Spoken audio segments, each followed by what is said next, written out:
یہ ریاست اسٹیٹ کی ذمہ داری ہے. توجہ دیجیے، کئی خداؤں سے نجات مل جائے انسان کو، ایک خدا کی بارگاہ میں پہنچ جائے.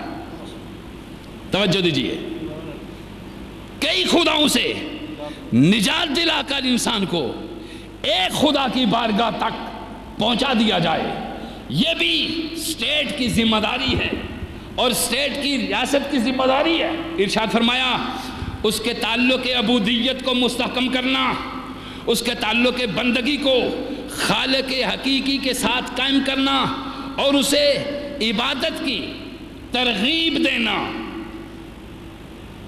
اسے عبادت کی ترغیب دینا، یہ بھی کس کی ذمہ داری ہے؟ اسٹیٹ کی، ریاست کی. عبادت کی ترغیب کیوں دی جاتی ہے؟ عبادات کی ترغیب کیوں دی جاتی ہے؟ بذات خود عبادت کوئی مقصد. نماز کی ترغیب کیوں دی جاتی ہے؟ بذات خود سجدہ ریزی کوئی مقصد. روزے کی ترغیب کیوں دی جاتی ہے؟ بذات خود بھوکا رہنا کوئی مقصد. حج کی ترغیب کیوں دی جاتی ہے؟ زکوٰۃ کی کیوں دی جاتی ہے؟ یہ بذات خود مقصد نہیں، ان سے حاصل کیا جانے والا وہ اعلیٰ مقصد مقصود ہے اور مطلوب ہے جو ان کے نتیجے میں حاصل ہوگا.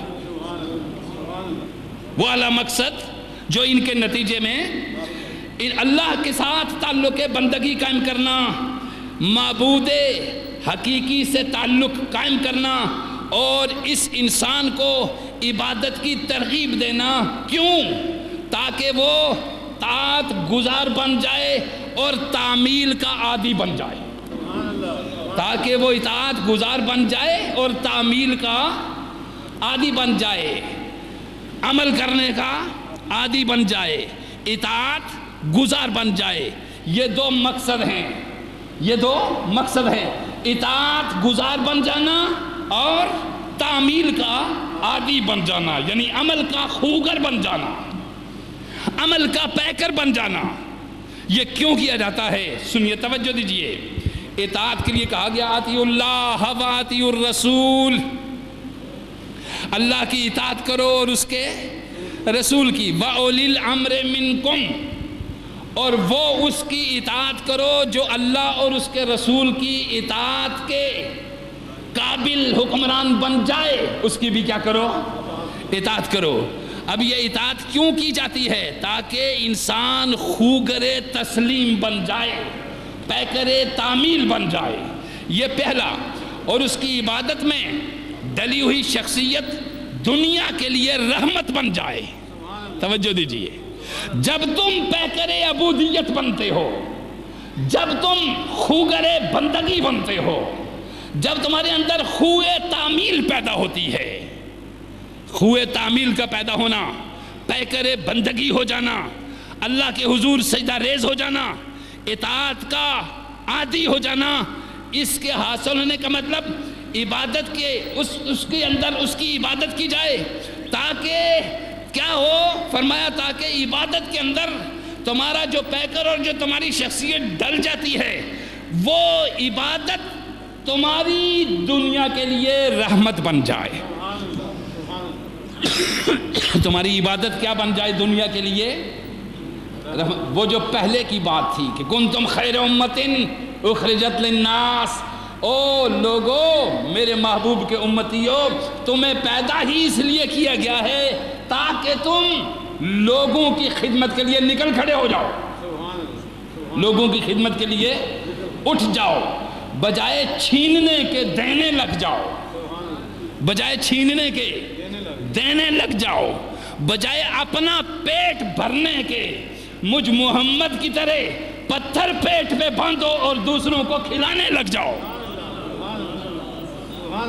یہ ہے خوئے دل نوازی، اور یہ ہے خوئے تعمیل، اور یہ ہے خصلت اسلام اور اس کی شخصیت، تاکہ تم رحمت بن جاؤ. یہ ہے پہلا مقصد. یعنی عبادت کیوں کرو؟ تاکہ تم مجسمہ رحمت بن جاؤ.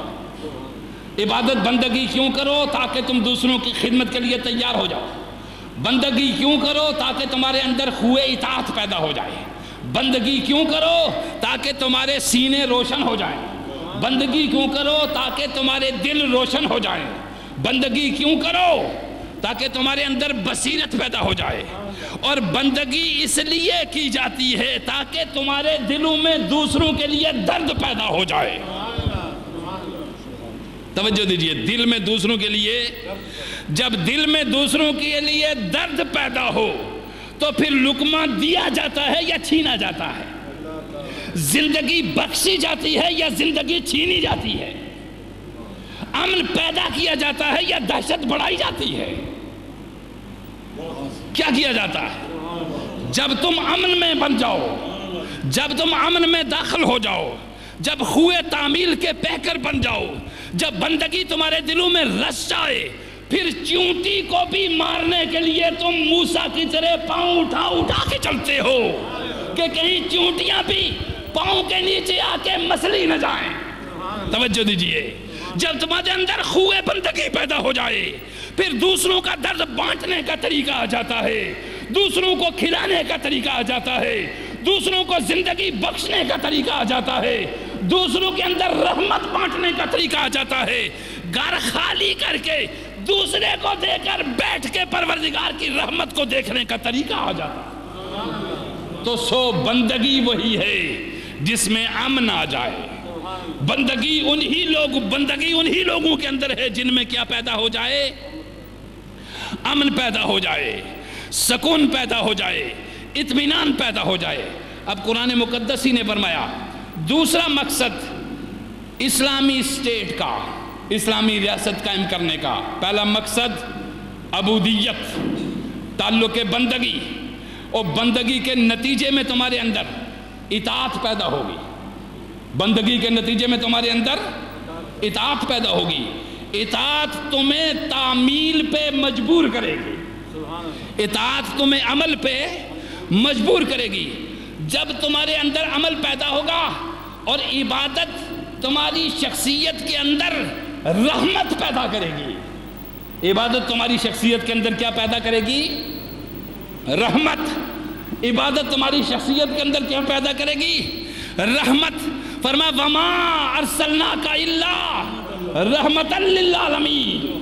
میرے مصطفیٰ کریم نے جنگیں لڑی, تاریخ اٹھا کے دیکھیے, 82 جنگیں لڑی محمد مصطفیٰ صلی اللہ علیہ وسلم نے. کتنی جنگیں لڑی؟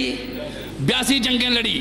ان 82 جنگوں کے اندر تاریخ و سیر کی کتابوں کو اٹھا کے دیکھا جائے 27 غزوات ہیں جن میں بنفس نفیس محمد عربی شریک ہوئے.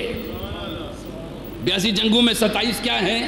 غزوات ہیں, جس میں خود حضور, غزوہ اس جنگ کو کہتے ہیں جس میں خود حضور شریک ہوئے ہو.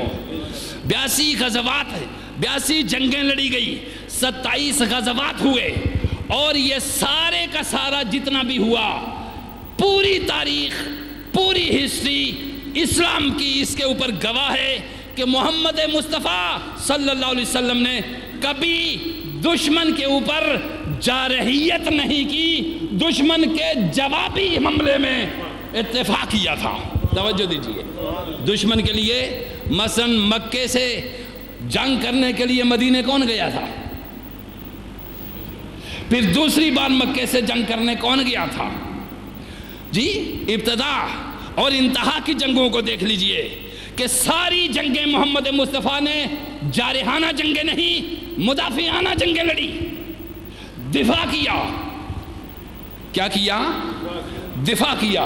اسلام جارح مذہب نہیں ہے, اسلام جارحیت کا قائل, اسلام کسی دوسرے کی سرحدوں کے اندر کود جانے کا قائل نہیں ہے.